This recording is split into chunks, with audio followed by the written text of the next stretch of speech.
Good afternoon.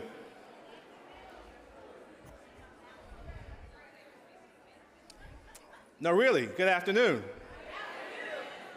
All right. I want to thank all of you for being here. The leadership provided by the women mayors around the nation is more critical now than ever.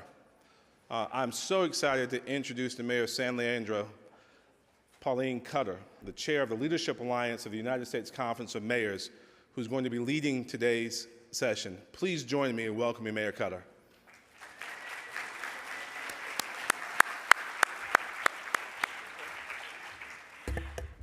Well, good afternoon, everybody. We're really happy to have you here. I am Pauline Russo Cutter, Mayor of the City of San Leandro. It's a city where kindness matters. I'm delighted to be here with you on this 86th Annual Conference of Mayors, and it's in my capacity as the chair of the Women's Mayors Leadership Alliance of the United States Conference of Mayors that I'm here. But before we begin the program, I just want to say, hey, go Warriors, huh? Woo. If you want some good pictures, come see me. All right, so with that, I also want to introduce the Women Mayors Nominating Committee. We have Burnsville Mayor Elizabeth Kautz over here, Clarksville's Mayor, Mayor Kim McMillan, and Union City, California Mayor Carol DiTrovanazzi. And thank you for your service, ladies. We had the job of nominating a vice chair, and it was a unanimously selected Findlay Mayor Lydia Mihalik to be our vice chair of the Women's Mayor Leadership. Okay. And so I move by unanimous consent to accept the decision of the nominating committee. All those in favor say aye. And oppose? All right. Welcome, Mayor Mihalik, to vice chair position. Now that our official business is taken care of, and before I introduce our speakers, I just want to say again, thank you for being here. It's my pleasure now to introduce our keynote speaker, the Honorable Elizabeth Warren, U.S. Senator from Massachusetts. Senator Warren was elected to the Senate in 2012 and is the first female U.S. Senator from Massachusetts. Senator Warren was formerly a professor at law at the University of Texas Law School, the University of Pennsylvania Law School, and most recently Harvard Law School.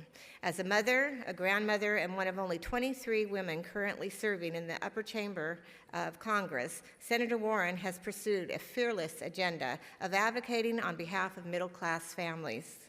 We're thankful to have such a strong supporter of women here to help us kick off our session. Senator Warren.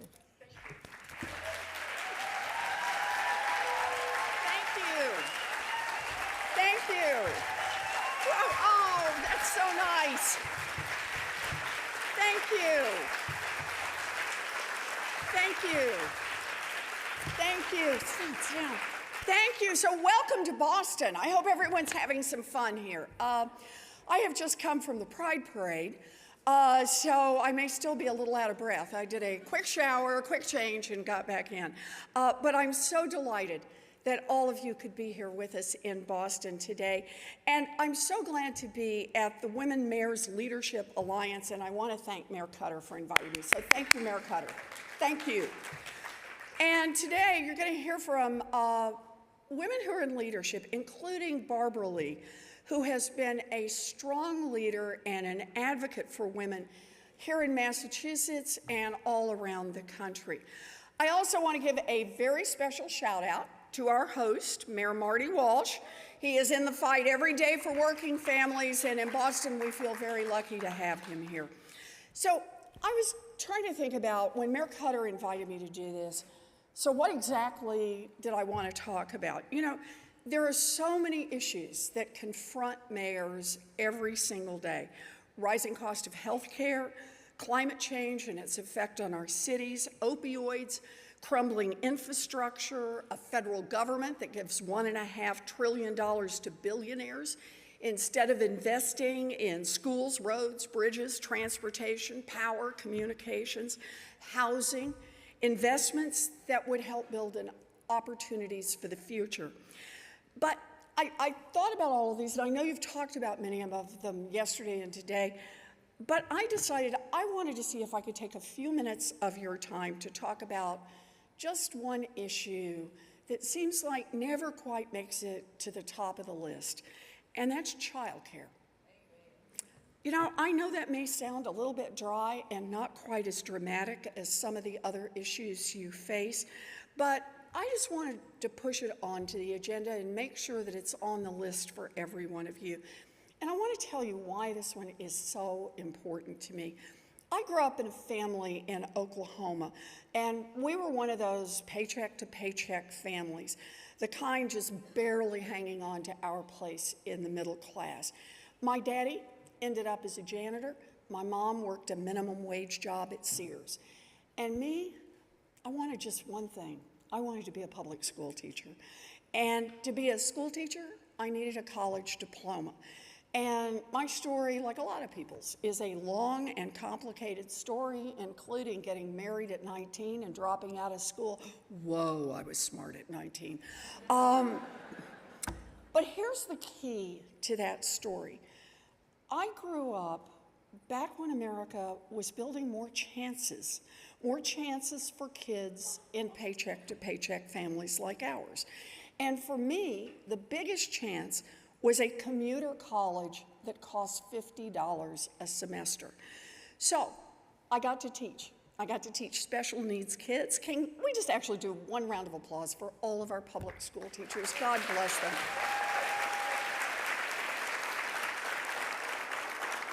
They are making huge investments in the future. You know, now, I love teaching, but when I got pregnant, the principal did what a lot of principals did back then. He wished me luck, said goodbye, and hired someone else for my job. Those were the days. But I got this crazy idea that I would go to law school. I didn't know anybody who'd done that, but I had this idea I would go to law school. Didn't know squat about it, but I asked around and ultimately decided I made a checklist. Applications, law school exams, borrow the money for tuition. Even had my trusty blue Volkswagen tuned up. Check, check, check, check. So organized, ready to go to law school. School was about to start, and there was just one little item on the agenda still to do. By this point, my daughter Amelia was about to turn 2, and if I wanted to go to law school, I needed childcare. So I'm out that summer visiting all kinds of places. I went everywhere, and I struck out everywhere. They cost a fortune, or they smelled funny, or the kids looked miserable.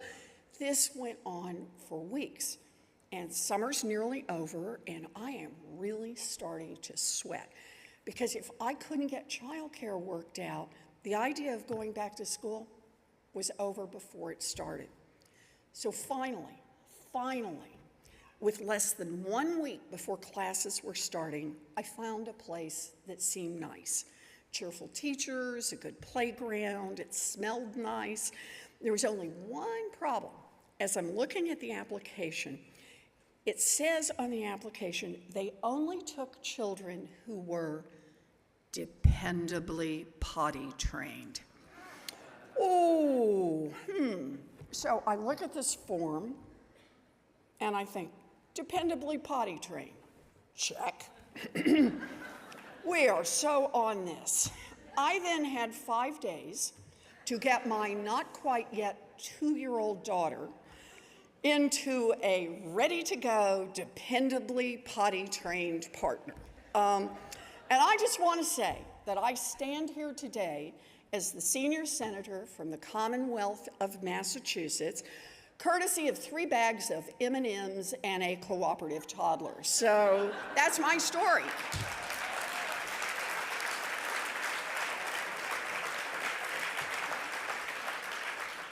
And I'm going to tell just a little bit more of this story. So I loved law school. I was one of those people who I had more fun in law school than anyone should be able to have. But by the time graduation rolled around, I was pregnant with baby number 2. You will discover a pattern to my stories here. And after my son Alex was born, I practiced law out of my living room. Anyone who's ever done that knows what that's like. You kick the toys under the couch if somebody comes by.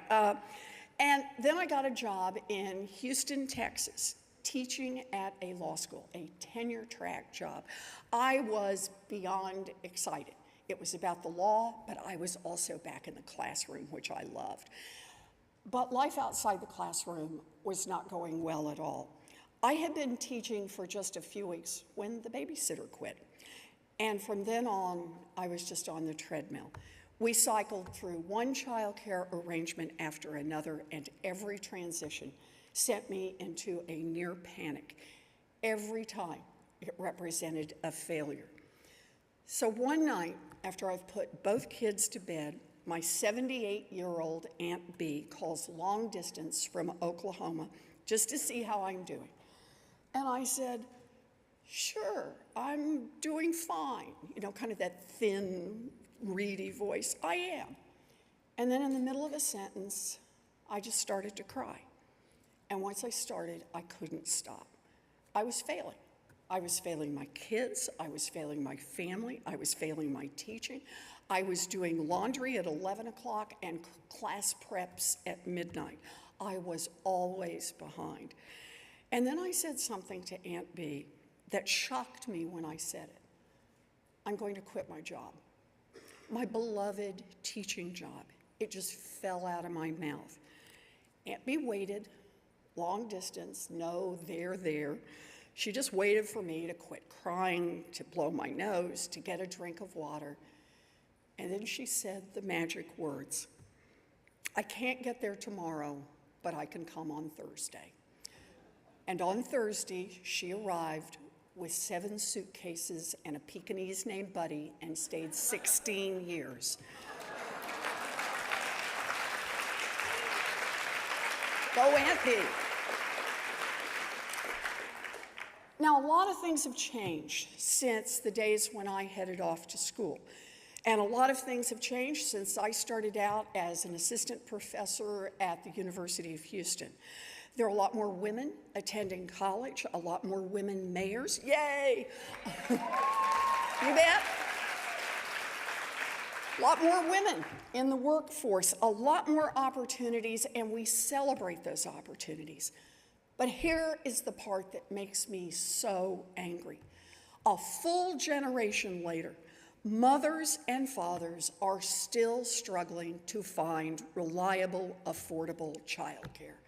Think of it this way. Here I am, a United States Senator, and I nearly got knocked out of the game twice because of childcare, saved only because I had a cooperative toddler and because I had an Aunt Bee. And here we are, a generation later, and young parents in your cities, young parents without an Aunt Bee, young parents are getting knocked flat by exactly the same problem. In fact, today it is worse than it was when I faced it. I just want you to take a look at the basics on the economics here for a minute. Tens of millions of families, ordinary, hard-working families, simply don't have enough money to make it to the end of the month. Ordinary, hard-working, middle-class families, people who are trying and falling short. Over the past generation, from 1970 to 2015, wages have effectively remained flat, while the costs of all kinds of basic expenses have gone up. Nationally, housing costs have risen by 50%. This is all adjusted for inflation. Health insurance expenses have doubled. College degree costs have tripled. And those are huge increases when your income is flat. But the cost of child care, it has gone up nearly 1,000%. 1,000%. In nearly half of all states in America, child care costs are higher than the cost of in-state public college tuition. And I don't have to tell you this. Every day, you see the consequences of skyrocketing child care costs in your cities. Today, about 2/3 of mothers of small children have jobs. That's millions of mamas and papas scrambling to make sure that someone is taking care of the baby while they head off to work. High child care costs put enormous economic pressures on families by making it tougher to buy cities in your homes, to buy homes in your cities. Got that one backwards. Tougher to save money for a down payment. Tougher to build real security. And they force families to make difficult compromises on the quality of the care that they can afford. And here's the part that just really bites. Other countries have solved this problem, while America has sat on its hands and let parents and their children struggle on their own. Here's a fun fact. Iceland had the world's first democratically elected female president. Woohoo! Yeah? Want to know another fun fact about Iceland? They lead the world in public spending per capita on child care. And how do other countries stack up on government spending on child care? Well, after Iceland comes Sweden, Denmark, France, and then about 30 more countries, including Bulgaria, Mexico, and Estonia, before you get to the United States of America. So, what are we going to do about it? Well, the first thing we're going to do about it is we're going to celebrate when we make progress. I fought tooth and nail, along with some allies, for a child care development block grant increase for your states and your cities. And this year, the CCDBG was nearly doubled. So big round of applause on that one. That's money coming your way. Just to put that in perspective, that means here in America, because of the change in funding, 230,000 more children will get care while their parents work. So, lesson number one, block grants work. Can I have an amen on that one? And lesson number two, you get what you fight for. How about an amen on that one? So, I start by celebrating because this is a celebration, but it should also be a call to organize. Budgets aren't just numbers on a page. I don't have to make that point to any mayor because mayors understand this. Budgets are about values. We need to double down on our CDBG grants so each of you can provide decent housing, expand economic opportunities, and yes, add more affordable child care in your cities. And that will happen only if we fight for it. You ready to fight on this? I am. So that's one way we could help working parents. Let me mention another. Think about this one for a minute. Half of all low-wage workers have little or no say over when they work. And an estimated 20 to 30% are in jobs where they can be called into work at literally the last minute. Just think about how much of a challenge it is to plan for anything, like doctor's visits or trying to go back to school or a second job or child care without even knowing which hours you'll be working next week. So I've got a bill. The bill is called Schedules That Work Act, and to put some basic fairness in scheduling. So anyone who wants to know about it, I'm glad to tell you more. I want to do this at the federal level, but it's something you could do at the local level. So schedules that work, think about that one. And then I want to mention one more idea. And on this one, let's be really bold. Think of it this way. For over a century, America has committed to giving every 6-year-old access to a neighborhood school that will provide a safe place 5 days a week and will teach that child to read, write, add numbers, take turns, and not hit other kids. Now, we got plenty of work to do before every single public school is able to provide those opportunities for all of our children. But that is the universally accepted goal in this country. We have all agreed on the target. I believe we should have the same kind of goal, a safe, learning environment at least 5 days a week for every 4-year-old, every 3-year-old, and every 2-year-old in our country. That's what comprehensive child care would look like. Yeah. So yeah, it would be a big change for America to make this investment, a big change, if we made the decision to move ahead of Estonia and Bulgaria and nearly 30 other countries in our public support for child care. But no one builds a future without investment. And yes, that means investment from the federal government, which is why I wanted to see you today and why when I got the invitation from Mayor Cutter, I said yes immediately. I want to ask for your partnership in making child care a higher priority for our federal government. I ask because if we can work together to make the case for child care more urgent, then we can make real change. Because I believe on this one, you do your part, but we got to do our part at the federal level. Without federal help, our children and their mamas and their daddies will be left behind. Whether you and I have small children or not, we have an interest in the future of this country. We have a responsibility to invest in America's children. And that also means making sure that their teachers and their caregivers are adequately trained and adequately paid. It means everyone who works in child care should be treated with the respect of their job with that kind of responsibility.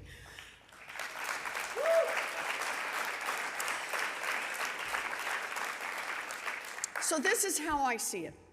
Until we decide, until all of us decide, men and women, married and single, black, brown, and white, old and young, that we are willing to invest more in our children, until we decide that, we cannot build a country in which women have equal opportunity to build a future and a country in which all of our children will have a fighting chance to succeed.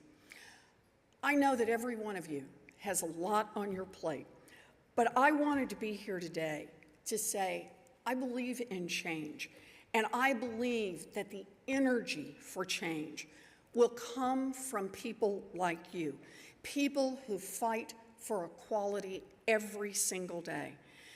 And most importantly, the energy will come from the many people all across this country who have joined this fight and made it part of their lives. So let me just say to every one of you, thank you for being part of this fight. We're in it together, and we are going to win. Thank you. Thank you, Mayor Cutter. Thank you. Thank you. Thank you. Thank you. Thank you. Thank you.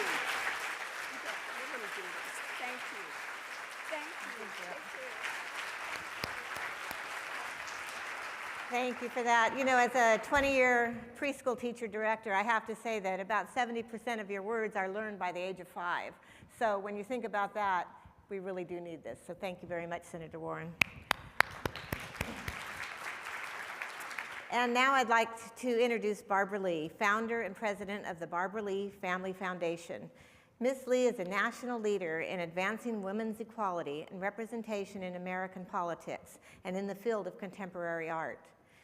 Through the foundation's nonpartisan research, she gives women candidates, elected officials, and other leaders at all levels essential knowledge to meet the challenges of campaigning, which we all know how good that is. So thank you. With that, I'd like to introduce Barbara Lee. I mean, this way. Wait. Hi, everyone. Just going to take a second to get settled here. So I want to thank you first, Mayor Cutter, for your warm introduction. When Mayor Cutter asked me if I wanted to address this group, I jumped at the chance. At the time, of course, she didn't mention that Senator Elizabeth Warren would be speaking right before me. So anyway, I totally appreciated her shout out, and it's wonderful to be here. After all, it is not every day that America's mayors descend on my hometown of Boston. I am fortunate to spend a lot of time in rooms filled with smart women leaders. And it's particularly special for me to be among so many women mayors, because you are powerful leaders and important role models in your communities. Let me also acknowledge all the men in the room who were brave enough to stay for this discussion. I always like to say that strong women can't change the world without the support of good men. It's especially exciting for me to be here today because I've long been on a mission to elect more women to executive leadership. When I started this work 20 years ago, people thought I was crazy. I aimed for the top. It was just so amazing. My very first project was a public awareness campaign showcasing 20 prominent women who could be president. I thought that seeing a woman in the White House would inspire and empower many more women to step up and become leaders. When I told friends and colleagues that I was on a mission to elect a woman president, they would smile politely and say, "That's nice, Barbara." But what they really meant and have admitted to me recently is, "This woman is out of her mind." Luckily, I wasn't waiting for anyone's approval. And it was during that first initiative that I had an important aha moment. At the same time, I was handing out ballots, of mock presidential ballots of 20 women who could be president. 10 accomplished women ran for governor across the country. The 2 incumbents won, and the 8 others all lost. That's when I put 2 and 2 together and realized that if we wanted a woman in the White House, first we had to build a pipeline of qualified women to run for office at the highest levels. So I started the Barbara Lee Family Foundation, and for the last 2 decades, we have been working to literally change the face of politics. We focused our research on governors because the governor's office is often seen as a pipeline to the presidency. Let me say, the mayor's office can also be an important stepping stone to the governor's office and beyond. As former Mayor Michael Bloomberg of New York has said, mayors do almost everything that governors and presidents do except sign treaties. I was honored to speak at the U.S. Conference of Mayors way back in 2001 in Detroit, just 1 year after my foundation published our very first research on women's executive leadership called Keys to the Governor's Office. A lot has changed since then, but one thing has not. Back in 2001, women made up just 21% of the Mayor's Conference. Can you believe that 17 years later, the number has risen to only 21.8%? If we were to continue at this slow rate, it would take close to 600 years for women to reach parity in the mayor's office. We've got to do better than that. Despite the statistics, I'm feeling hopeful. Hopeful that what we are seeing this election year are the signs of a sea change. Women of all backgrounds are stepping up to run for office in record numbers and at every level, and we've already seen some historic wins. This past January, 2 cities in the greater Boston area made history by swearing in women mayors for the very first time. Mayor Ruth Ann Fuller became the first woman mayor of Newton, and the people of Framingham, I don't know if she's here, the people of Framingham, after voting to become a city, elected Mayor Yvonne Spicer to be their first mayor ever. And Mayor Spicer is also the first African-American woman ever to be elected mayor in the Commonwealth of Massachusetts. So that's a big deal. Today, pundits have more than a few theories about how to fix our democracy. Well, I have a pretty simple one. We need more mayors who look like Ruth Ann and Yvonne all across the country. My foundation's research shows that when women run, they do it to solve problems in their own communities. And as you know yourselves, women don't run for office looking for fame or fortune. They run to make a difference and work collaboratively with others. Like Gary, Indiana Mayor Karen Friedman Wilson, who is focused on creating jobs and reducing unemployment. Like Fontana, California Mayor Aquanetta Warren, who is a champion for healthy living and reducing her city's obesity rate.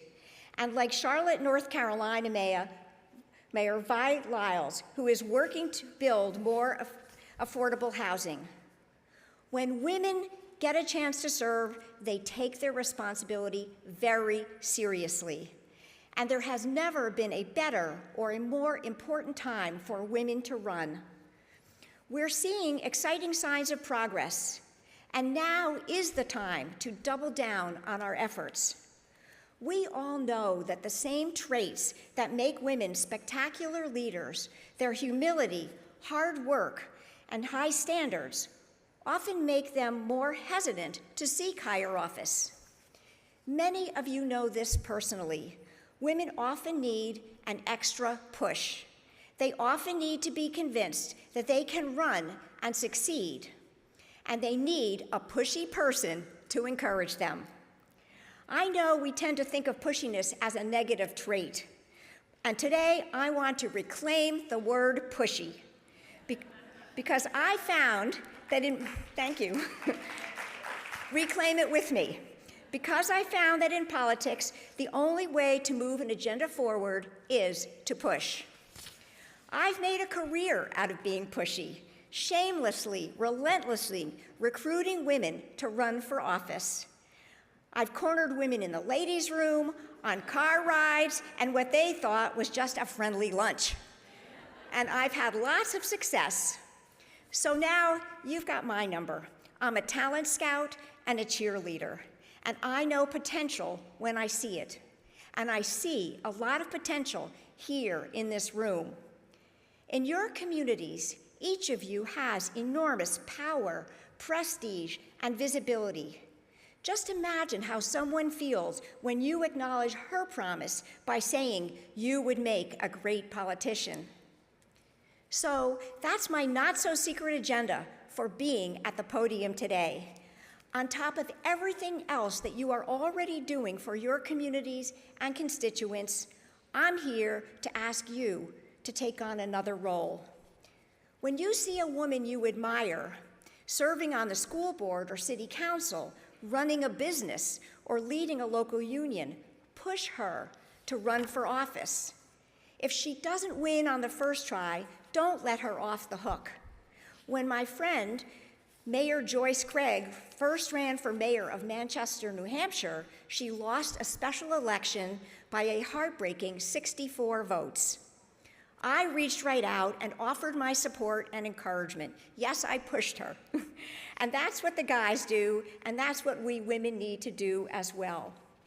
2 years later, Joyce Craig jumped back in to run again and defeated the same incumbent to become the first woman ever elected mayor of New Hampshire's largest city.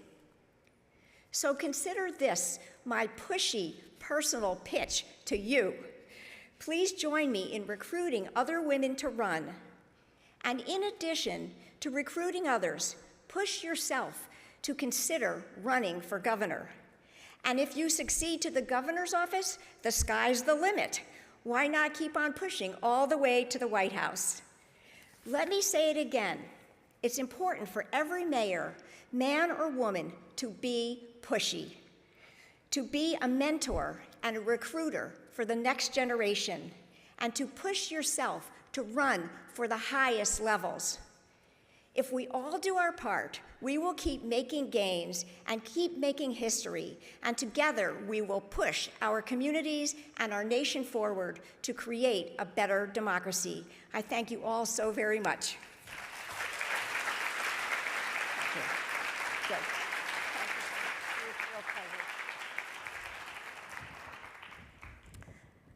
Okay, thank you. We're going to transition into our panel discussion now. Our panel members are first the vice chair, our new vice chair, Lydia Mihalik.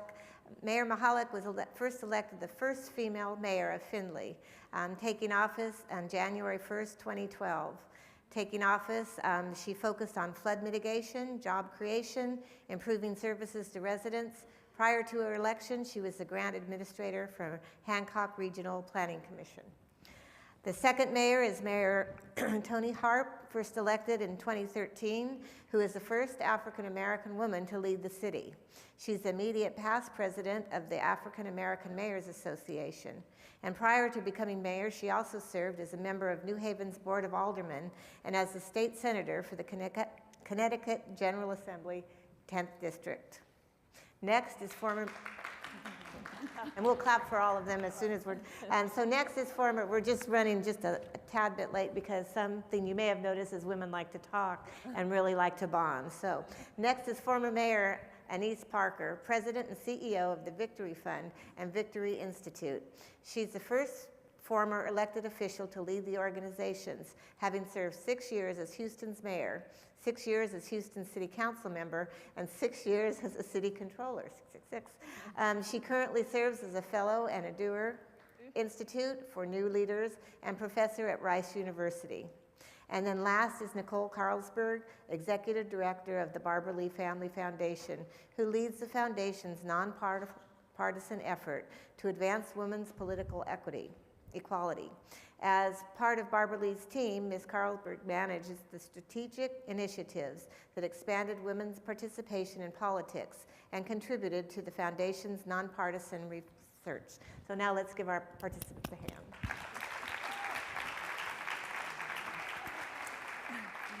Okay, and first I'd like to thank again the Barbara Lee Foundation and Barbara for coming to speak to us. They've been conducting research on women seeking office for more than 20 years. With a core focus on advancing women's equality and representation in American politics. And with that, I'd like to start with Nicole and ask you if you could give a brief overview of the gender and politics of the United States, maybe a little bit about your findings. Absolutely, but first, thank you so much, Mayor Cutter, for having us here. So pleased to be here with all of you. So as Barbara mentioned, we've been doing this research for 20 years, and when Barbara first started her research in 1998, there had been 19 women governors at the time. At this point, there have been 36, and we're making progress, that's a good sign, but compare that number to more than 2,300 men in the history of the United States. There's clearly still a lot to do. We work with our friends at the Center for American Women in Politics. They track women candidates and women electeds, and I've got some stats here from them today. So women currently make up just 12% of governors, 20% of Congress, and as Barbara mentioned, 21.8% of mayors in the conference. There is actually still a state who has never sent a woman to Congress, period. That's Vermont. So if there's any Vermont governors, I encourage you, think about Congress next time you decide to run for higher office. 30 states have never sent a woman of color to Congress, and only 2 states have ever elected a woman of color as their governor. So there's still obviously a lot of work to do. We are seeing progress, though. We're seeing voter attitudes change. It wasn't too long ago that women couldn't talk about their experience being a mother or being a grandmother or being a daughter.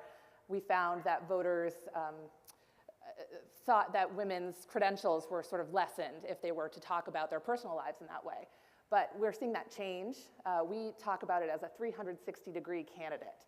So women can actually now talk about all of their experience, their entire lives, and it helps voters see them as authentic leaders. So this cycle, we're seeing that a lot. If you look at some of the ads that are running already in the 2018 cycle, we're seeing women breastfeeding their babies. We're seeing women fixing cars. We're seeing women talk about their family struggles with addiction. So it's a really good sign, and it really seems that voters are ready to see a change. I'm excited to see where we end up after this cycle. Thank you very much. Mayor Parker, what can mayors do inside City Hall to be more inclusive of underrepresented populations, such as women and people of color or LGBTQ community? And then if you could tell us a little bit about your Victory Fund and supporting. I'm a little bit wary of preaching to the choir here, because I think most of the women mayors in here understand this issue. But obviously, our administrations need to look like the cities. And who we hire, who we put front and center in paid positions in city staff is noted and makes a difference in how our administrations are viewed. Also, in a very unique way, as our governors, mayors are the public face and voice of their cities. So mayors need to be in community and to do it regularly, not just in times of crisis, but in good times as well, so that there is a relationship between an administration and the communities that are served. A lot of mayors choose to put together advisory councils representing various underrepresented minority communities in their cities. I'm wary of that because I think a lot of times it's easy to put together an advisory council and never listen to them. And to use it as an excuse not to have to go into community. In my new role, I am the president and CEO, as you said, of the LGBTQ Victory Fund and Victory Institute. We're the only national organization that focuses on electing only LGBTQ people to public office, and we do it at all levels of government. Our institute side does training, and then I also oversee the PAC. Currently today, there are 560 approximately known out LGBT elected officials currently serving in office. The interesting thing for me this year is that there are 400 out candidates in the primaries across the United States. This is a wave election year, not just for women. I'm not going to say it's a blue wave because I don't actually think that's what's happening. I think this is a wave of people who are coming into the process for the first time because they want to make change, because they want to make a difference. And we have a responsibility to make sure that particularly the women who are, as part of this surge of new first-time candidates, are mentored, are welcomed, and are helped through the process. And I'm glad I think Barbara Lee mentioned, I lost my first 2 races, figured out how to win, and won 9. But this is a significant problem. Most women stop if they lose their first race. We have to make sure that we support other women who may not be successful right out of the chute. Okay, I appreciate that. So the next question, Mayor Harp. We were so excited to see a record number of African American women mayors elected in cities in the last few years, like New Orleans, Tacoma, Charlotte, and Atlanta. This spring, Essence Magazine published its Woke 100 list, which celebrated the leadership of 19 African American women. Can you tell us a little bit about that and really, what you've done to help bring that about? Sure. I first want to thank Mayor Muriel Bowser, the mayor of Washington, D.C. She first went to Essence to sell this idea that she noted that there were so many African American women compared to previous years. And then she got the assistance of the African American Mayors Association's executive director, Stephanie Mash Sykes, who's in the audience. And she was able to pull together during the last U.S. Conference of Mayors conference in Washington, D.C., a photo shoot and an opportunity to meet with Essence. And I think it's really important because it says to young Black women and girls across this country that you too can be a leader, that you too can be the leader of your community, run for office, and be successful. So I'm excited that we were able to do that, and we are actually looking at doing something like that on the local level with the number of African American women leaders in my town. I think it's so important that young girls understand that this is something that they can look forward to do in their lives to help shape their communities. Thank you. So we're talking about personally pursuing reforms to make your administration city more inclusive. And Mayor Mihalik, we understand your administration has a focus on small businesses in your community. And can you tell us about pursuing some reforms to improve the access? I think, first of all, is anybody really uncomfortable about these chairs? I feel like We could. So, Brian, I know the other leadership left, but so if you could just think about that as you're in your executive committee meetings. These are not all that comfortable for women. Just We're all We're all sitting right on the edge, aren't we? a little awkward. So, love you. Great. So, first of all, I think regardless of what your gender is, I think entering the market when you are a small business is a challenge. And I think the more we can do to assist, as cities, as states, from the federal government's perspective, and to make those barriers less of an issue, it's a good thing. We've done a really good job, I think, of just providing one-on-one counseling in working with our Economic Development Office so that whether you're a man or a woman, you can have access to those resources. But also, I think what I've really been excited about, particularly in our town in the last couple of years, has been the increase of women just going out on their own and doing amazing things on our Main Street. We have seen a resurgence of retail in our downtown, coupled with kind of the environment that we've provided for them. But I just think they're feeling more confident about what they can achieve. And so I think really that's what we do, right? So mayors create an environment that's conducive for investment. And whether that is ordinance changes, whether that's investing in infrastructure, creating this safe space really for that to happen is really important. And we're doing that in Findlay right now. Thank you. So now kind of a general question. Who were your greatest mentors, and how did these people help you with your goals? And if you could give some advice to mentor others, what would that advice be? And so I'll start with Anise, and we'll just come up the row, please. So every time I thought about doing something as mayor, I did what I call the grandmother test. Would I want to explain to my grandmother that I had done this? Was the most important person in my life. But I actually had a mentor in my first job out of college. And I spent 20 years working in the oil industry before I was elected to the 18 years I was in public office. And I went to work for the only woman manager in a Fortune 500 company, not unusual 40 years ago. And she offered me an opportunity to learn something. I came in when the very first desktop computers were coming into use in business, and she needed a volunteer to go learn how to use a desktop computer. And they were selling software packages to the oil and gas industry in order to sell computers. And I volunteered, and so she sent me off for a week to learn it, and I spent the next 20 years riding the tech wave. So she mentored me in the office, because I came back. We ended up buying those newfangled desktop computers. But I was involved in a violent relationship, and my domestic partner came and assaulted me at work. She also walked me through the process of filing charges and protected me from getting fired, because the first thing the company wanted to do was fire me because I had gotten beaten up by somebody else. So I had a woman who stepped up for me very early in my career.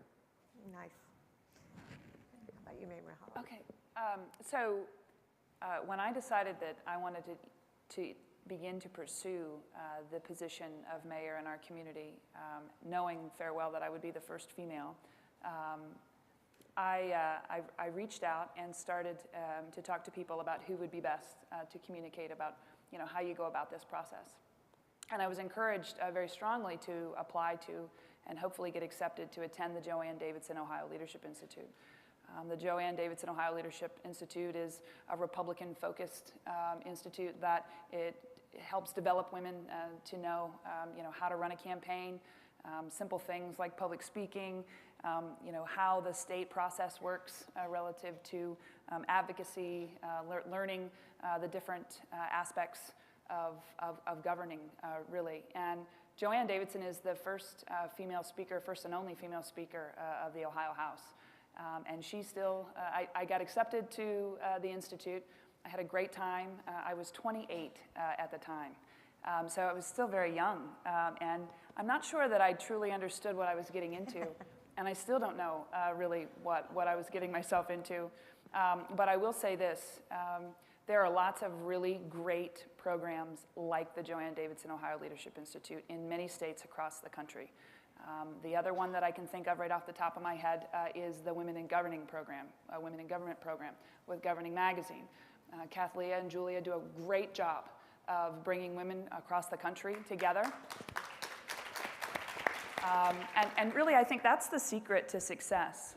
The more women can communicate and interact and understand one another, and the more we can support and encourage one another, I think the more successful we're going to be.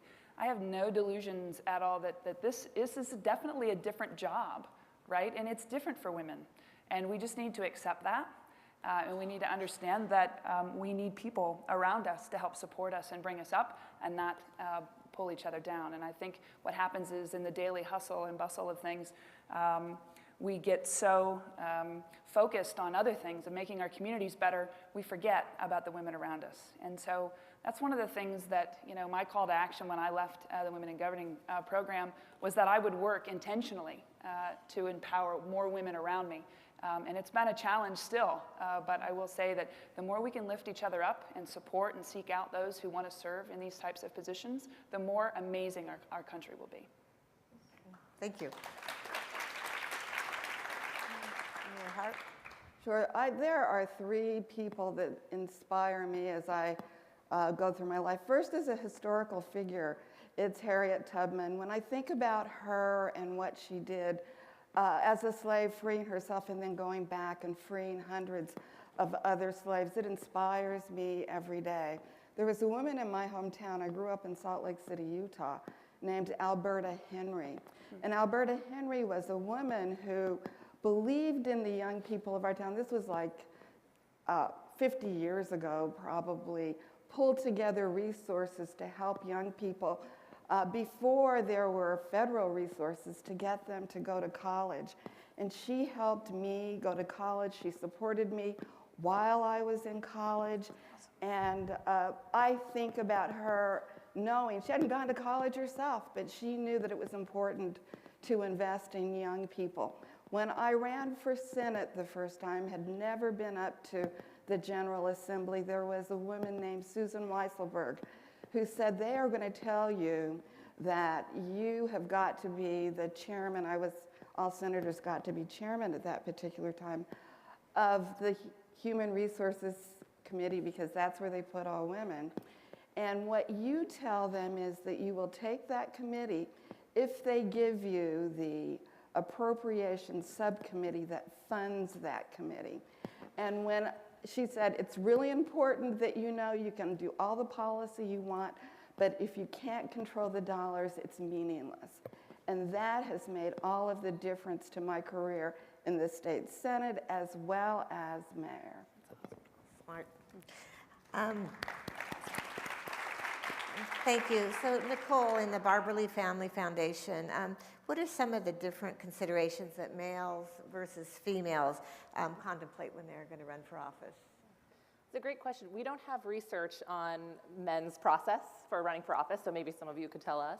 But what we do know is that women candidates face different and higher barriers than male candidates face. And what we've heard from women candidates is that they are considering questions that male candidates might not need to consider. There's the question of childcare. There's the piece that Senator Warren was talking about, needing to logistically understand where your kids can be if you're running for office or working in some other way. But then there's also the perception that voters might have of you for if you decide to be a mother and run for office, or if you are not a mother and you decide to run for office, then sometimes voters wonder sort of what's going on there and can you actually understand my life and my family's lives. Women often wonder how they're going to raise enough money. That's a big concern that we hear from candidates a lot of the time because they don't have access to the same old boys club that male candidates have. And it makes sense that women have these questions because we do see that voters hold women to a double standard and hold them to a higher standard. But all of the women here, all of the amazing women next to me are proof that these barriers aren't insurmountable. Okay, thank you. So speaking of that, each of your individual biographies emphasize different things, but motherhood and trying to care for juggle many balls is what we do. We call it being flexible. That's what I call it in my family, being flexible. But really, what's that meant for you? And what things do you really have to think about as you're doing that? And I'll start again with you, Anise. So I do have adopted children, and we all learn very early on there's no such thing as balance in life. People seem to have this idea that you balance your life and you're like this. No, it's like this, and then it's like this, and you have to figure out, when you have to be one side up and when the other side has to be up. But I wanted to sidestep just a little. So I was the first out LGBT mayor of a major American city, but I was only the 10th woman to lead a top 10 U.S. city in American history. And number 11 was my friend Ivy Taylor, who just left as mayor of San Antonio. But I will point out that 6 of the 11 women to lead top 10 U.S. cities have been from Texas. And Good point. take Good that, point. New Good England. point. And I think that part of it is a little bit of the frontier mentality that allowed women to work beside men. If you could hold your own, you were accorded a place at the table. And we have been successful in Texas because we've been willing to not wait for someone to open the door for us, but to open our own doors and sort of push our way in if we needed to. Good, thank you. Mayor Mahalik? So I don't call it balance. I've just in the last year discovered harmony. So yeah, because I don't know how many times we get this question, and it absolutely, positively frustrates me as a woman mayor. So tell me about work-life balance. And I'm thinking, have you ever asked that of a male colleague of mine? Because they haven't. Well, I've got a ringer for when we get all the way up. Yeah. And so I think that, one of the vital components, so I have 3 children, they're 12, 10, and 3. And so I was able to, fortunate enough, to become pregnant and have a child while I was in office, which was a whole nother experience for a lot of people in our community. It's like, the mayor's pregnant, holy cow. How'd that happen? Yeah, it's like, how does that work? But I think that there's some key components here, and when you're trying to have harmony and do the job of mayor, and I think first and foremost, you have to have someone who is a solid support for you at home, or someone that is very close, that can help you, because you cannot do it alone. My husband has been absolutely amazing. He's got his own law firm that he's a partner in, and he's kind of, been taken his career and done what he's needed to do with it. But at the same time, without his support and without his family support, I wouldn't be able to do what I do. Mm-hmm. And so I'm eternally grateful for that. But I think you just have to have realistic expectations. We're not going to be able to do everything. We're not super women. We're not superheroes. We're normal, everyday people that are just trying to make our place in the world a little better. And so I think that the more that you can focus on harmony and not necessarily balance. I think India Nui from Pepsi said one day, well, balance, well, what the heck is that? There is no balance. And I've just tried to really be grounded about it. And there are going to be days that my kids are going to get a lot of my time and attention, but there are other days that my community is going to need that. And I think you just need to be comfortable with yourself and be honest about it. Mayor Hart? Sure, I come from a long line of women who worked. My mother worked, my grandmother worked, my great-grandmother worked. So the whole idea of working was not something that was just part of what we did. When I first ran, my youngest was 6. I had a 6 and a 9 and a 12-year-old. And in my town, because it's a small town, geographically small as well, they went out and they campaigned with me. We went door to door, we knocked on doors. And in all honesty, most of the people that opened those doors were women. They were happy to see me with my children.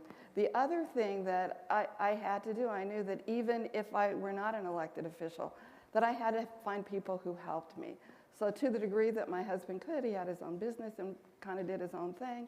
He helped me, but I had a series of people in my community that helped me, and it really gave life to the African proverb that it takes a village, because the village helped me and continues to help me, but they also understood that women have children and that it doesn't have anything to do with your brain. Right. I think for me it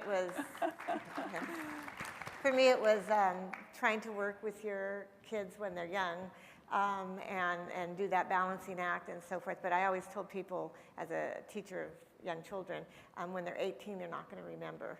And if they do, you pay for the shrink. So, I mean, that was my motto. But as now my children are older, between 40 and 30, and I have 3 kids, they're kind of my best critics, or my most gentle critics, I should say, but also really, what's it going to take for my kids to come back and live in my city? Because our city is very, that to come back, the housing is just astronomical. So what's it going to take? We need to have, life outside the city. We need good schools. And so they're really happy to kind of tell me what we need to do and not. And so really it's a good base because you know where they're coming from, and so it gets easier sometimes, and sometimes it gets harder, depending on what you're doing in the city. But one thing is true, that these are the people that are going to go on and make your city, what you want it to be. And so I appreciate with that. And then I think our last question, because we're going to get that, any tips? Any tips for anybody that's thinking about running for office, maybe taking that next step to go for a higher office or so forth? And we'll start with you and go right down. Sure. So the Barbara Lee Family Foundation has what we call our essential guide for women candidates. We brought some here. They're, I think, over on a table. We have some on jump drives. We have hard copies as well, and they're also on our website. So I'd encourage any of you who are either thinking about running for office, higher office yourselves, or have women in your lives who should run, which hopefully is all of us, I encourage you to check that out. But I'll highlight a couple of tips that have come up in our research time and again. So first of all, it's really important for women to establish their qualifications. Male candidates often are assumed by voters to be qualified. If they're presenting themselves as an option, voters assume that they probably have the qualifications to do the job. Women have to do a little bit more to prove that to voters. They have to actually use the word qualified when they talk about themselves and have other people talk about or introduce themselves. And as mayors in this room, I think there's so many opportunities for you to talk about the successes that you're having, the policy that you're moving, the way you're changing constituents' lives. When you're thinking about running for another office, you can point to all of those experiences. And we also found that it is helpful for women candidates to take personal credit. I think oftentimes women, myself included, will have a tendency to say, oh, we did this, we did that. And that's great. Voters like to hear you acknowledge your team, but it's important to balance that by saying, I did this, because especially as mayors, you're the executive leader and the buck stops with you. And third, I would just point out that voters sometimes need a little bit more from women to believe that they have enough experience in the economy and jobs and taxes. And you as mayors have such a perfect opportunity to be building your economic credentials.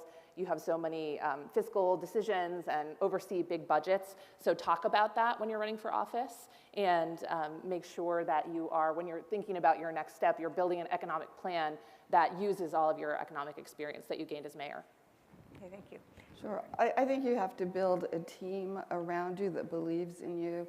Then you have to understand the process of the position that you're running for, the process of becoming a party's candidate. What is that process like? What are all of the steps?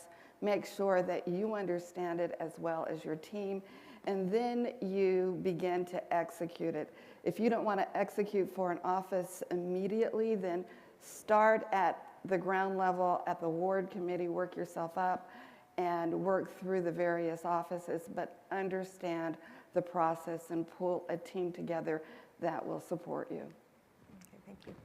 So trying to think about something that maybe nobody else will mention, but at the risk of potentially sounding discouraging, I think it's vitally important that because you who are here, I'm talking to my women colleagues, you know what this job is like.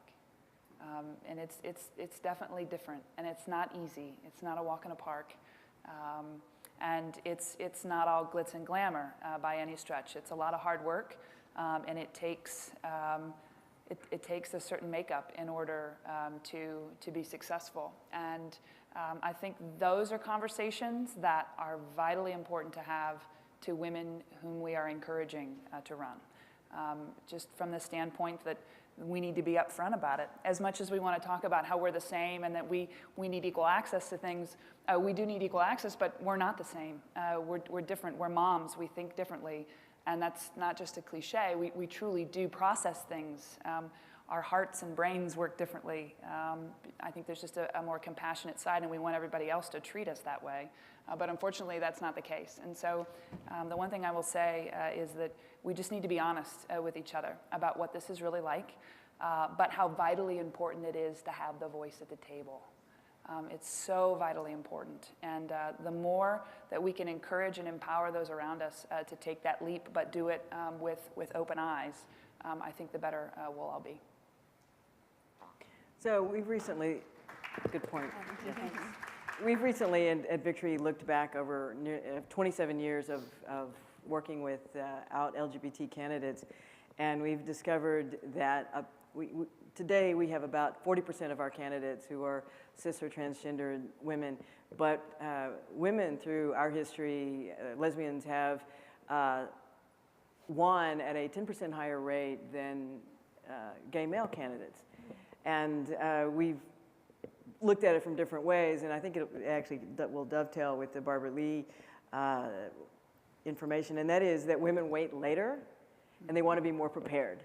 So that by the time women candidates run, they are better candidates, they are more capable, and at least from what we're seeing with our LGBTQ candidates, much more successful than male candidates. But we still want to wait to be asked. And as I said earlier, we have to open our own doors. We don't need to wait for someone else to open that door for us. But the other thing that I want to make very clear, I've been teaching at Rice University the last couple of years, and so I get all the budding politicians come in, want to take my class or come talk to me, and they tell me they want to run for office someday, and it goes with what you said. The office is not a destination. A political office is a tool. It's a sacred trust, but it's a tool you take in your hand, and you need to know what you're going to do with that tool when you put it into your hand. So we have a responsibility to make sure that people understand what they're getting into, but that the young women we want to run, that they know, maybe they don't want to be a mayor, maybe they want to be in a state house. I don't know why, but maybe they want to be in a state house. But that it's that they know that it's not, that they have to be thinking about what they want to do with the office rather than being in an office. With that, we're at the end of our time right now, and we're nothing if we're not punctual, right? Right. Anyway, I just really want to thank the panelists. I think that we got a lot of good information. And also thank Mayor Benjamin and the U.S. Conference of Mayors for having us and actually elevating us to a session where we can have both men and women in this room at the same time. So thank you. Yes. Thank you. Good job.